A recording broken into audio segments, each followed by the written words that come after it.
आप नफरत के बाजार में मोहब्बत की दुकान खोलने निकले हो। मैं आपसे पूछता हूं, नफरत को नफरत से काटा जाता है? नहीं, नफरत को सिर्फ मोहब्बत काट सकती है। सही बात। आपके लोग हैं कहां, मैं बताता हूं। आपके लोग मनरेगा की लिस्ट में होंगे। 1 साल हुए हमने भारत जोड़ो यात्रा कन्याकुमारी से कश्मीर तक 4000 किलोमीटर चली।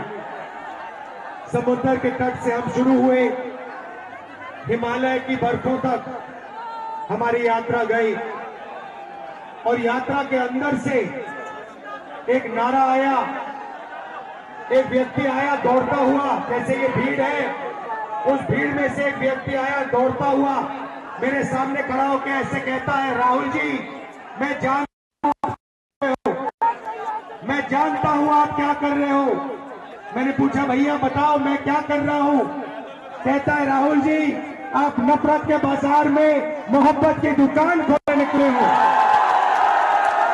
और यही हम अब मिलकर अखिलेश जी, प्रियंका जी, इंडिया गठबंधन, हमारा सबसे पहला और सबसे जरूरी काम, जो हिंदुस्तान में नफरत फैलाई गई है, जो भाई को भाई से लड़ाया गया है, जो भाई और भाई को डराया गया है, इसके खिलाफ हमें खड़ा होना है, मिलकर खड़ा होना है।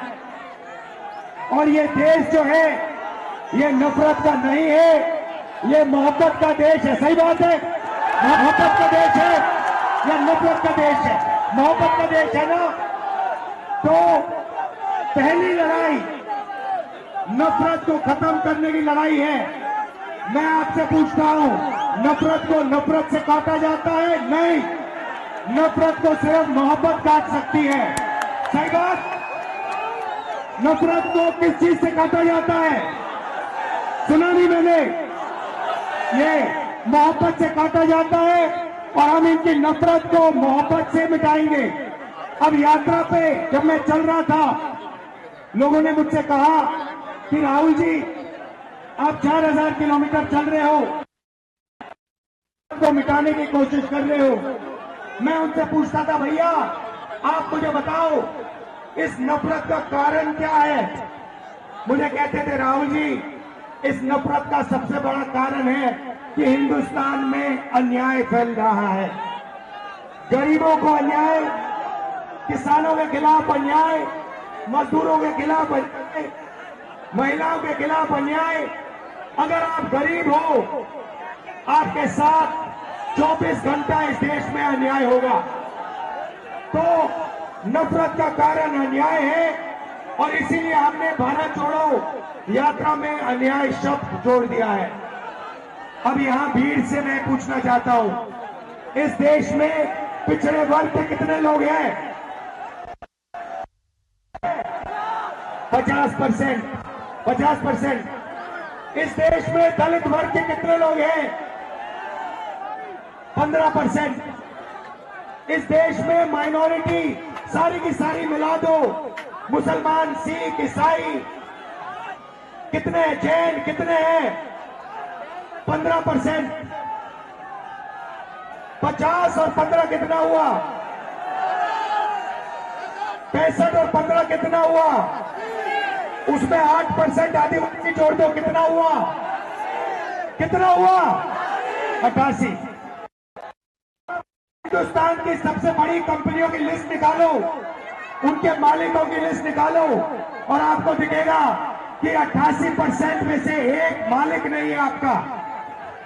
आप फिर सीनियर कंपनी की मैनेजमेंट की लिस्ट निकालो, उसमें दिखेगा 88% से एक सीनियर मैनेजमेंट में आपका नहीं है।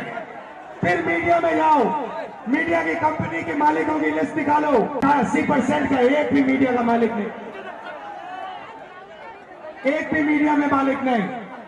मीडिया के बड़े बड़े पत्रकारों की लिस्ट निकालो, 88% का एक वहां पे नहीं मिलेगा। प्राइवेट अस्पतालों की लिस्ट निकालो, वहां नहीं मिलेगा। प्राइवेट कॉलेज यूनिवर्सिटी की लिस्ट निकालो, वहां नहीं मिलेगा। तो आप लोग हो कहां? आपके लोग हैं कहां, मैं बताता हूं।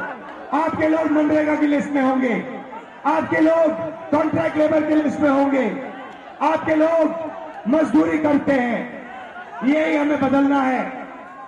यही न्याय, सामाजिक न्याय का मतलब है। भाई और बहनों, हिंदुस्तान के बजट को 90 लोग बांटते हैं, सबसे बड़े आईएएस अफसर। मैंने इनकी लिस्ट निकाली, 90 में से 3 पिछड़े वर्ग के हैं, 3 दलित वर्ग के हैं, 1 आदिवासी वर्ग का है। और अगर 100 रुपए बजट में खर्च होता है तो आप सब लोग मिलाकर 6-7% बजट की भागीदारी रखते हो। तो सच्चाई है कि हिंदुस्तान में लंबे लंबे भाषण चलते हैं, मगर जो गरीब लोग हैं, पिछड़े लोग हैं, दलित हैं, माइनॉरिटी के लोग हैं, आदिवासी लोग हैं, उनकी इस देश में भागीदारी है ही नहीं। और यही इंडिया गठबंधन का लक्ष्य है। हम सामाजिक न्याय के लिए लड़ रहे हैं, आर्थिक न्याय के लिए लड़ रहे हैं, किसानों के लिए लड़ रहे हैं। किसानों को सिर्फ एक चीज चाहिए, उन्होंने कहा है कि हमें लीगल एमएसपी दे दीजिए। नरेंद्र सरकार कहती है कि हम आपको लीगल एमएसपी नहीं देंगे, लीगल एमएसपी आपको नहीं मिलेगी।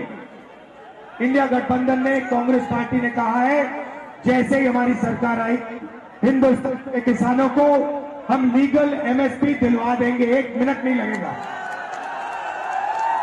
तो ये न्याय की लड़ाई है, मोहब्बत की दुकान खोलनी है। और मैं अखिलेश जी को, समाजवादी पार्टी के सब कार्यकर्ताओं को, लीडर्स को, कांग्रेस पार्टी के कार्यकर्ताओं को, सबको बधाई देता हूं। अब हम मिलकर लड़ रहे हैं और यहां हमारी जीत होगी। जय हिंद।